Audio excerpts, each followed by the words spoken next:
இறைவா, நீயே அனைத்தும். அன்புடன் அகத்திய மாமுனிவர் வாக்கு. புரட்டாசி மாதத்தில் வரும் மகாளய பட்சத்தில் என்ன செய்ய வேண்டும்? தடைகள், துன்பங்கள், தாமதங்கள் நீங்கி வாழ்வில் வெற்றி அடைய நல்முறையில் வாழ என்ன வழி? சித்தன் அருள் 1441 1179. குருநாதர் அகத்திய பெருமான் உத்தரவு. வணக்கம் அடியவர்களே. குருநாதர் வாக்கின் உள்ளே செல்லும் முன்னர் மகாலய பட்சம் குறித்து ஒரு சிறு விளக்கம் காண்போம். மகாலயம் என்றால் பெரிய கூட்டம் என்று பொருள்.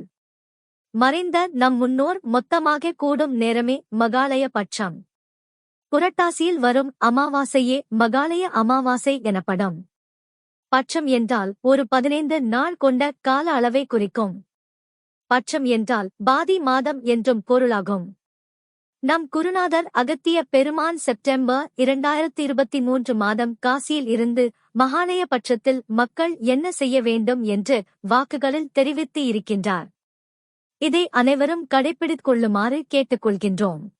புரட்டாசி பௌர்ணமியே அடுத்த பிரதமையில் தொடங்கி 15 நாட்கள் மகாலயம் என்று அழைக்கப்படுகிறது. இதனை மகாலயபட்சம் எனவும் கூறுவர். வாருங்கள் வாக்கின் உள்ள செல்வோம். ஆதி முதல்வனை மனதில் எண்ணி செப்புகின்றேன். அகத்தியன். அப்பனே நலன்கள் ஆசிகள். இம்மாதத்தில் புரட்டாசி வளிமண்டலத்தில் இருந்து அணுக்களானது புவியை நோக்கி வரும். அவனுக்களானது ஆன்மாக்கள் என்பேன் அப்பனே. முக்தி பெறாத ஆத்மாக்கள் இம்மாதத்தில் வளிமண்டலத்தில் இருந்து தானாக உதிர்ந்து புவியை நோக்கி வரும் அப்பனே. இவ் அணுக்கள் அதாவது ஆன்மாக்கள் அதிகம் இராமேஸ்வரத்தில் விழும் என்பேன் அப்பனே. ஆன்மாக்களை ஈர்க்கும் சக்தி அதிக அளவில் இராமேஸ்வரத்தில். அதனால்தான் இராமேஸ்வரத்தில் முன்னோர்களுக்கு தர்ப்பணம் செய்வது சிறப்பு என்பேன் அப்பனே. இவ்மாதத்தில் கங்கை, காவேரி, தாமிரபரணி, நர்மதா, கோதாவரி போன்ற புண்ணிய நதிகளில் நீராட வேண்டும். இவ் ஆன்மாக்களை மீண்டும் இங்கிருந்து அதாவது புவியிலிருந்து மீண்டும் மேல் நோக்கி அனுப்ப வேண்டும்.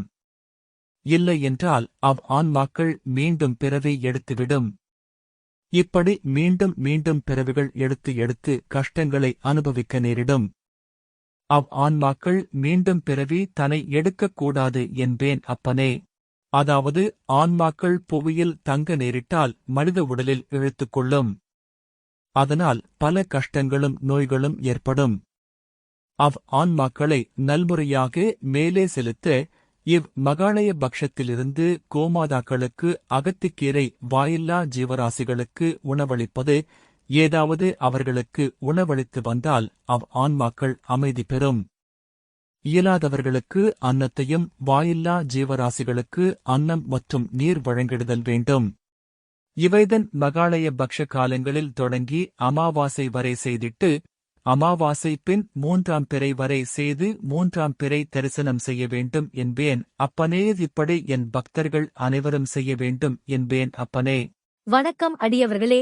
குருநாதர் வாக்கின்படி புரட்டாசி பௌர்ணமி மறுநாள் பிரதமை திதி ஆரம்பிக்கும் தேய்பிறையில் தொடங்கி மகாலய அமாவாசை முடிந்து அடுத்து வரும் வளர்பிறையில் திருதியை 3ஆம் பிறை வரை 18 நாட்கள் குருநாதர் சொல்லிய இராமேஸ்வரத்தில் முன்னோர்களுக்கு தர்ப்பணம், புண்ணிய நதிகளில் நீராட வேண்டும்.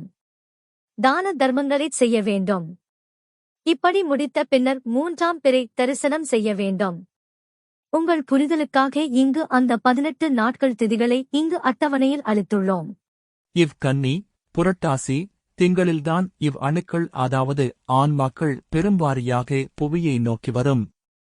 புவியில் இருக்கும் வாயில்லா ஜீவராசிகள் அணுக்களை ஈர்த்துக் கொள்ளும். அதனால்தான் உயிரை கொன்று தின்றால் அணுக்கள் மனிதர்கள் உடலில் உடனடியாக ஈர்த்துக் கொள்ளும். கஷ்டங்களும் நோய்களும் அதிகப்படியாக வந்து சேரும். இதனால்தான் எந்த ஒரு உயிரையும் கொன்று தின்றலாகாது என்பேன் அப்பனே. இதனால் பெரும் துன்பங்களும் நோய்களும் கஷ்டங்களும் வந்து சேருமப்பா. இவ்மாதத்தில் தான் காக்கும் கடவுளான விஷ்ணுவை வழிபடுவது எதற்கென்றால் காக்கும் கடவுள் பெருமான் விஷ்ணு ஆன்மாக்களை முக்தி பெற செய்வான் அப்பனே.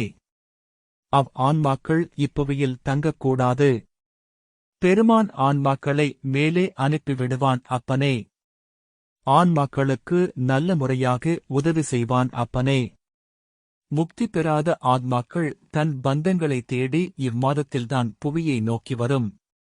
அப்பனே, அவை மனித உடலில் சேரக்கூடாது. அவை சேராதபடி அவற்றிற்கு முக்தியை அளிக்க வேண்டும். இதற்கு பெருமான் உதவிடுவான் என்பேன் அப்பனே. இவ்மாதத்தில் பெருமானை யான் உரைத்தபடி நல்படியாக வணங்கிட்டு யான் கூறியவற்றை செய்து வந்தாலே போதுமானது. பெருமானை இம்மாதத்தில் நல்முறையாக விரதம் இருந்து, அப்பனே, ஏற்கனவே விரதம் எப்படி இருப்பது என்பதைப் பற்றி உரைத்திருக்கின்றேன்.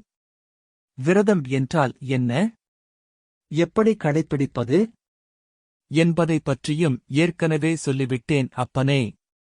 அதன்படி எந்த உயிரையும் கொல்லாமல் கொன்று புசிக்காமல் ஜீவகாருண்யத்தை கடைப்பிடித்து வரவேண்டும் அப்பனே. வணக்கம் அடியவர்களே, குருநாதர் உரைத்த விரதம் குறித்து காண்போம். அன்புடன் அகத்திய மாமுனிவர் வாக்கு. விரதம் என்கின்றார்களே, உண்ணாமல் இருப்பது விரதம் இல்லை. முதலில் வாய் பேசாமல் இருத்தலே முதல் வகையான விரதம். இதனால் இல்லத்திலே இருந்து கொண்டு சரியாகவே அதிகமாக பேசலாகாது. மௌனத்தை கடைபிடிக்க வேண்டும், பேசவும் மாட்டார்கள். ஆனாலும் அதனோடே கோபமும் கொள்ளக்கூடாது. அதனுடனே காமத்தை விட்டு ஒழிக்க வேண்டும். இதுதான் விரதமப்பா. மற்றவை எல்லாம் விரதம் ஆகாதப்பா. வாருங்கள் வாக்கின் உள்ள செல்வோம். இவ்மாதத்தில் அசைவ உணவை எடுத்துக் கொள்பவர்களுக்கு உடனடியாக அந்த அணுக்கள் ஆனது ஈர்த்துக் கொள்ளும். இதனால் பல கஷ்டங்கள் ஏற்படும். அத்துகளானது மனித உடலில் ஒட்டிக்கொள்ளும். அப்படி உடலில் ஒட்டிக் கொண்டால் பல நோய்களும் கஷ்டங்களும் வரும்பா. அணுக்களை வாயில்லா ஜீவராசி